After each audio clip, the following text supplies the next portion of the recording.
Good afternoon, everybody. I'm here with the Deputy Administrator of the FAA, Chris Rushlow. We want to give you an update on what's been going on at the Newark Airport, what advancements have been made, the state of play as it exists right now.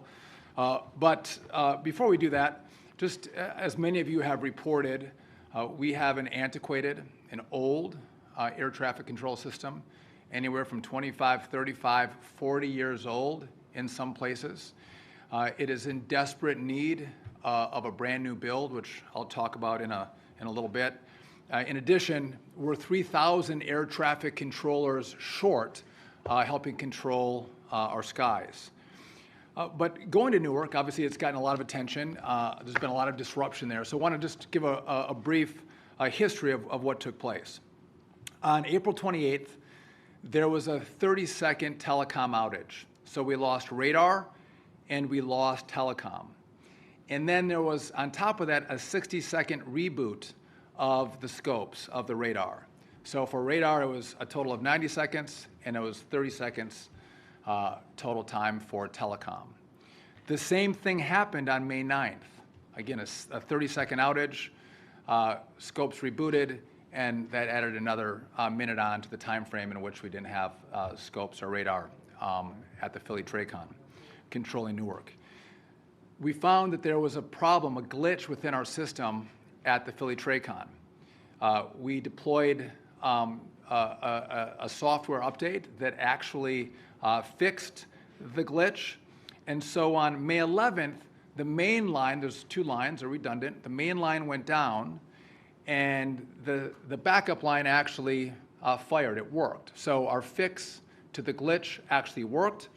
Out of an abundance of caution, the Philly TRACON shut down traffic at Newark for a short period of time, just out of an abundance of caution.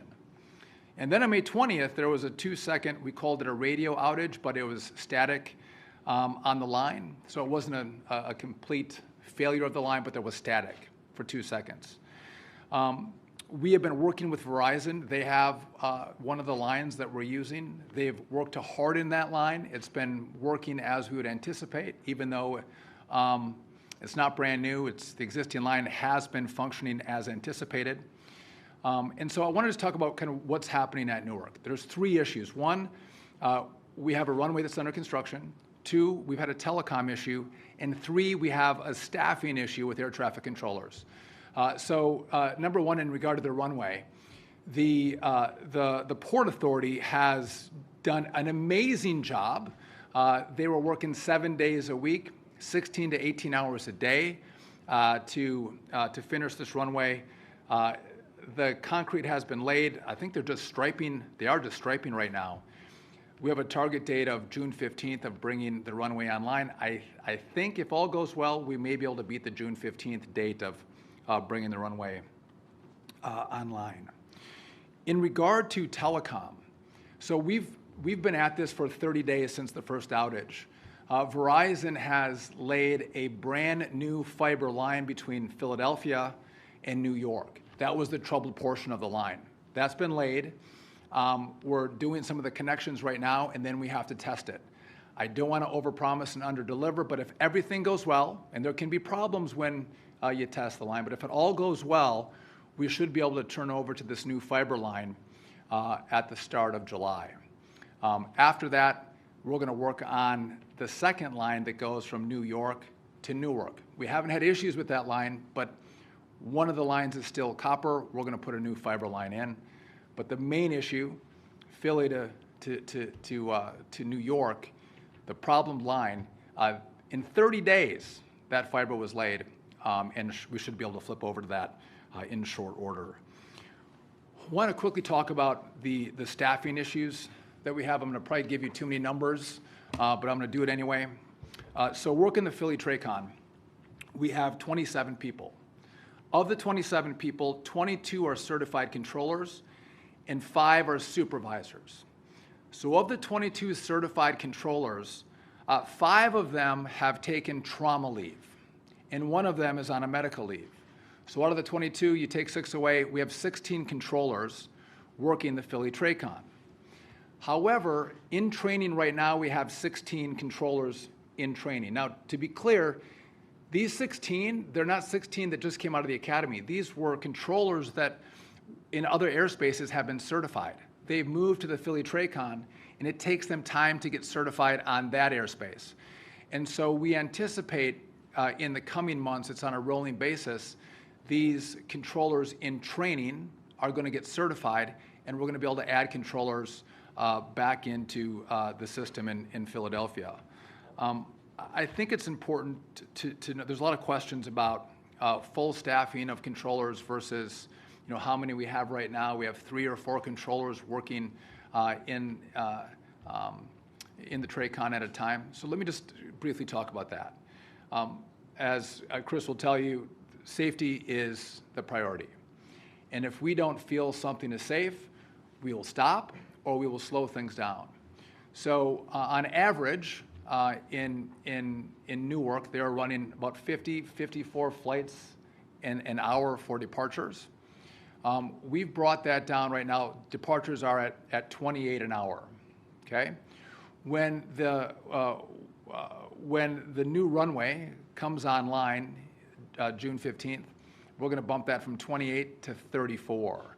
It's going to stay that way until October, until we bring these controllers up to speed and add them to the airspace. And when that happens, we'll do another evaluation and see how much, if any, we can increase those numbers.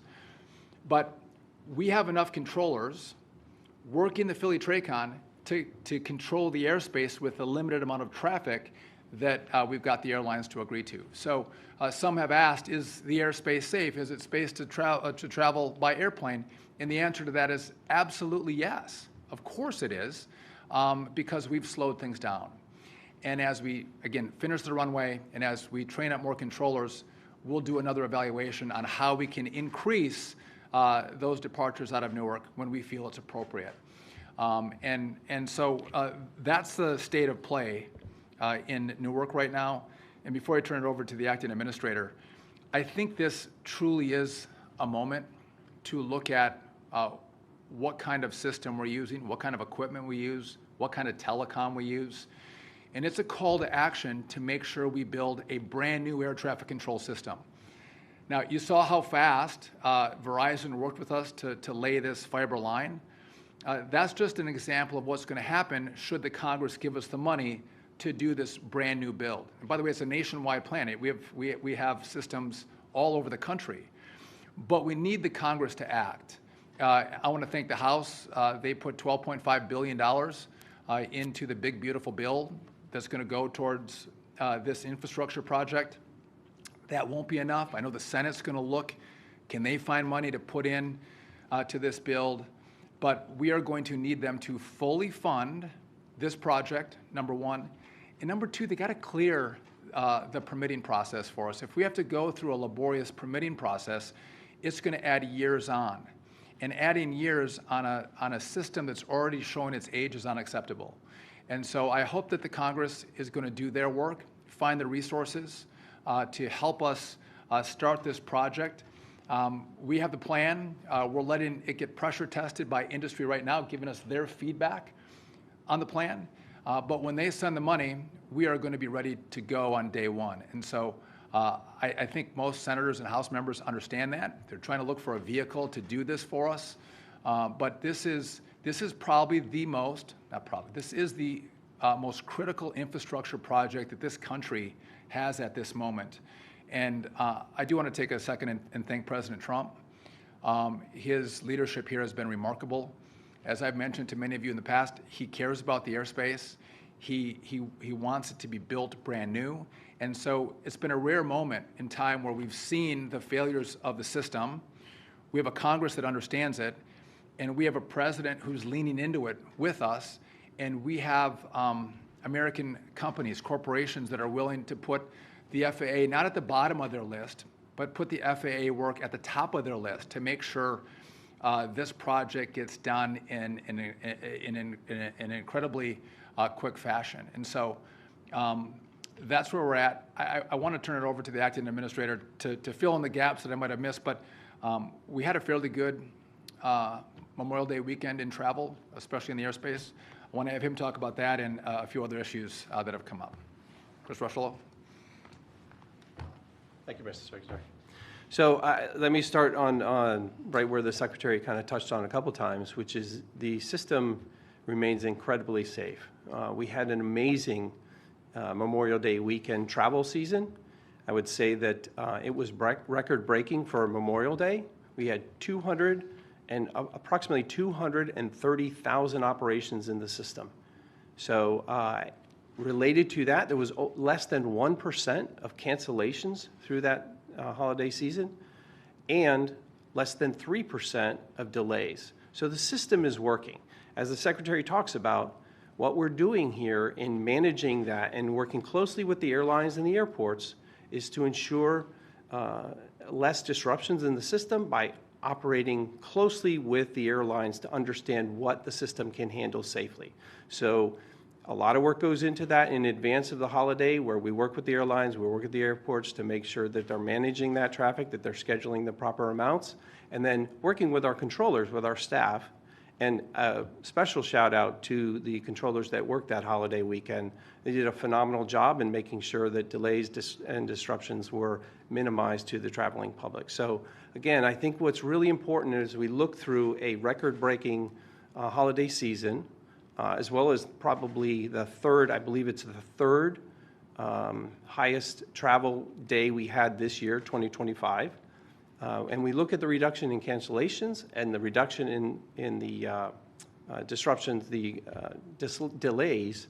We see really where the system is working as we talk about additional controllers and we manage air traffic as it relates to the weather and the like. So again, I would just close by saying that we will continue to work with the airlines, with the airports to make sure that as we manage traffic, we do so safely and efficiently throughout the system. The last thing I would mention as it relates directly to Newark is sincere appreciation goes to the airlines that work with us in the Delay Reduction Task Force to make sure that we could manage traffic at Newark this holiday weekend in such an efficient manner. So thank you.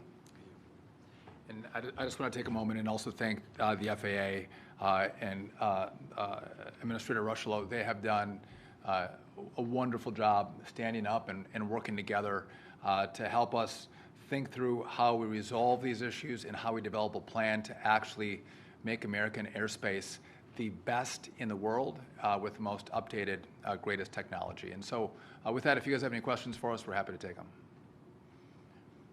Yes.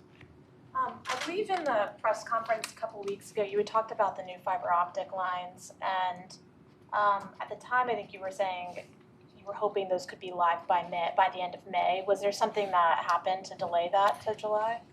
So what happened was, again, we laid fiber from Philly, or Verizon did, from Philly to New York. That, if you think about laying fiber, that happened in record time. And so then on top of that, we want to make sure that it's tested. And so we're going to go through a laborious process on testing to make sure when we flip it over, we don't have any disruption. And so the FAA is going to use an abundance of caution, and I think that's appropriate, which is why we're going to go back to the end of June, early July, if all goes well. So it's the testing part of this. The lines are in, we're testing. Yeah. I've spoken to pilots who now are sort of having these lost communication issues top of mind, and they're sort of going back and dusting off the books on the procedures and the redundancies. How troubling is it to you that they're having to sort of go back to these old ways because of a air traffic control system that's frail? Well, I'll take the first crack at that. But again, I think they should dust up on all policies and procedures that keep their passengers and themselves safe in the air. And outages have happened, right? It's getting more attention right now, but the Philly TRACON for Newark had multiple outages last year. It's gotten more attention now, but again, I think it's appropriate that they do dust up. If there are outages, they need to know how to handle it. What are the procedures? What are the redundancies that they need to follow to make sure they stay safe? And again, this is a safe system and there's redundancies, but again, I'm concerned that we could have more of Newarks. And again, why it's so important that we actually begin this build with the money that Congress is going to send us. But again, pilots, they should be aware of all the policies and procedures while in the air to keep themselves and their passengers safe. Is that a commentary on the safety of the system? What's that? Is that a commentary on the safety of the system? Well, I think it's a reality, right?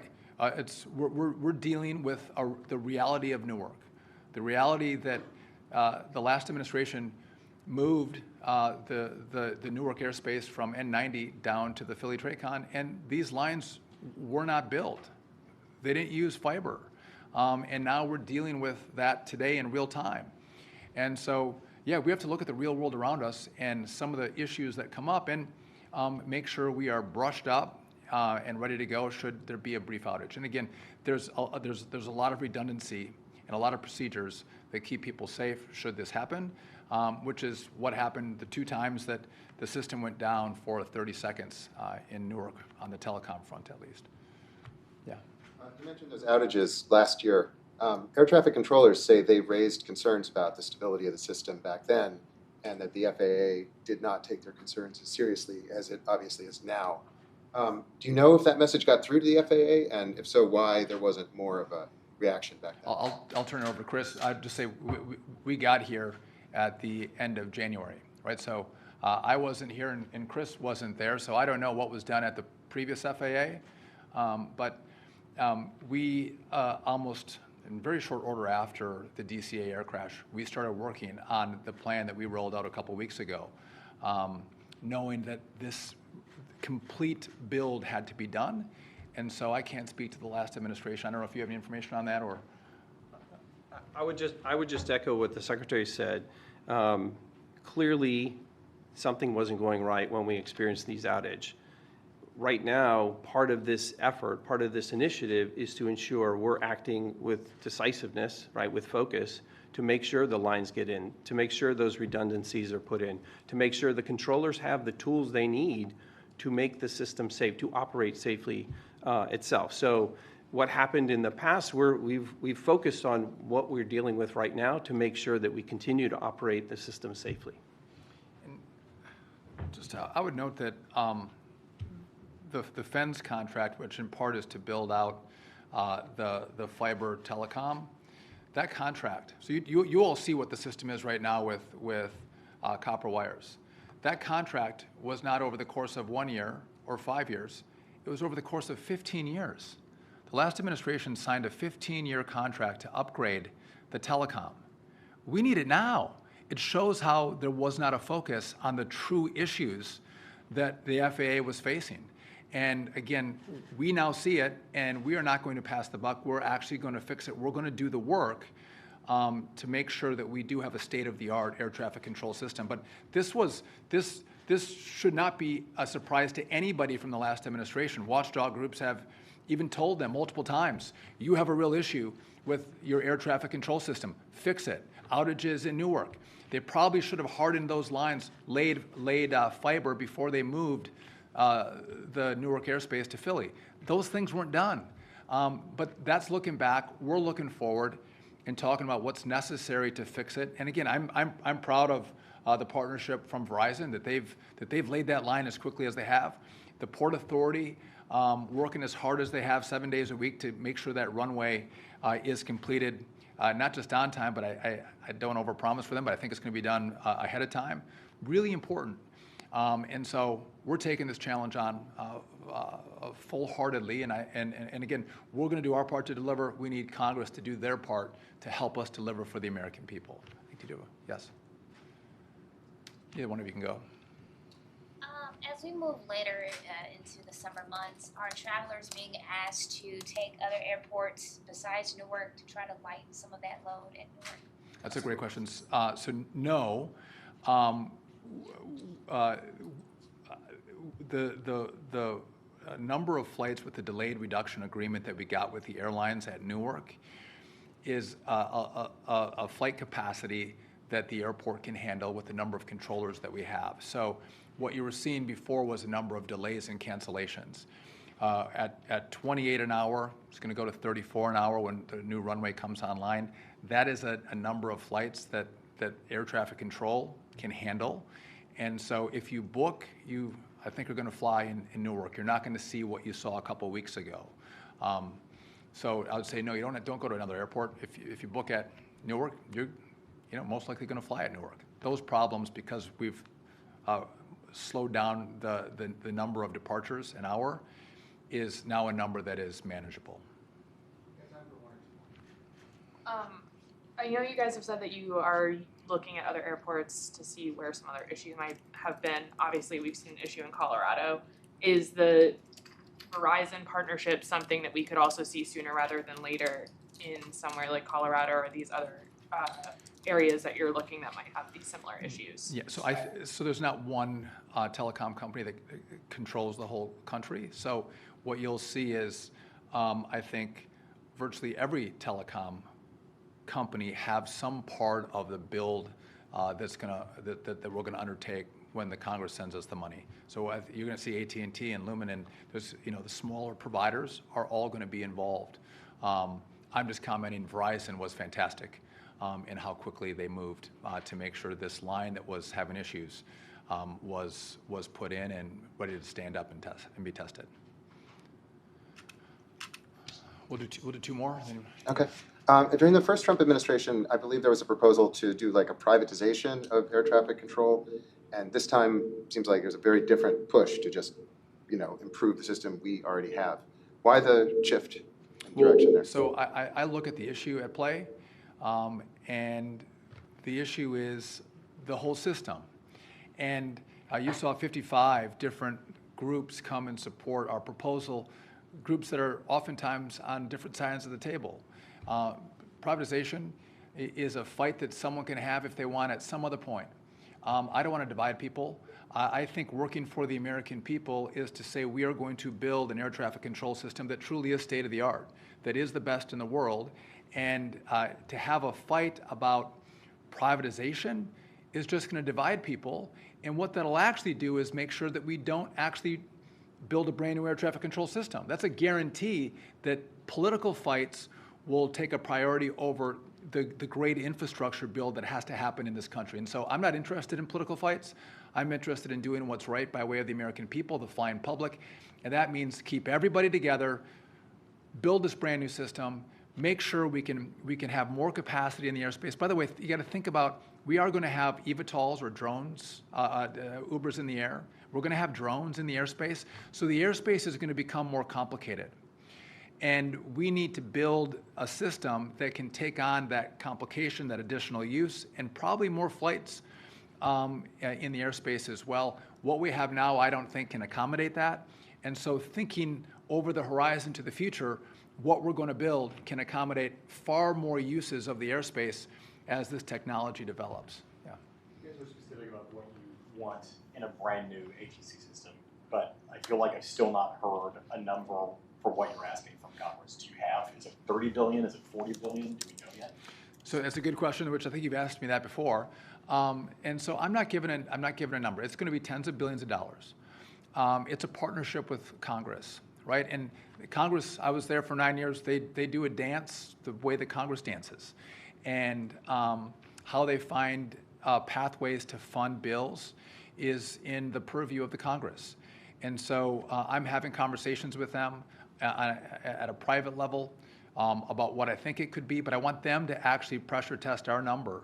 And I want to work with them on what they think the number is, what I think the number is, what Chris thinks the number is, and then the pathways in which we can get that money. So it's going to be the $12.5 billion that we have in the House bill. It's going to be more than that. And you just think about this. We are going to, in essence, gut the air traffic control system and build it brand new, everything. And we're going to lay all new telecom, new radar, new radios, new front-facing, and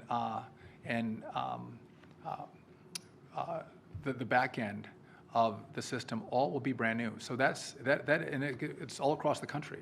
So it's a substantial piece of work, and will take a substantial amount of money. And by the way, I don't think there's a lot of debates on right now about budgets and money and spending and cutting and like that. And again, I'm a fiscal conservative, but the economy a massive part of it comes from our air traffic control system. I mean, whether you're moving cargo or general aviation or the flights that people fly on from point A to point B, it's a huge part of our economy. And making sure that this works and works well is, I think, a net benefit for the economy. It probably is a generator of revenue, not a loss. And so I think they all agree that we need it. They all agree that we should have it. They all don't agree on how we're going to do it and maybe what the number is. And so again, I look forward to continuing to work with them as we go through the process. But we've done our work. We have the plan. We are ready to go. We just need the Congress to step up and do the two things. Again, the Congress has given the FAA partial funding, right? They don't give them the full amount, and they get partial projects. It takes way too long. And again, the technology changes, the priorities change. We need it all up front, which that's a big ask for the Congress to give us the money all up front. That is necessary if we're going to be successful at this project. And again, you can't make us go through years of permits for laying new fiber. We need it now. And I think Democrats and Republicans are going to agree that yes, with certain guardrails around giving you relief on permitting and giving you the money up front, with those guardrails, I think they're going to buy into that idea. It's just they got to figure out how they're going to do it, which maybe is why I left Congress. It's going to be interesting to see how they can do it. With that, listen, thank you all for coming. We appreciate it, and we'll keep you updated as we get new developments.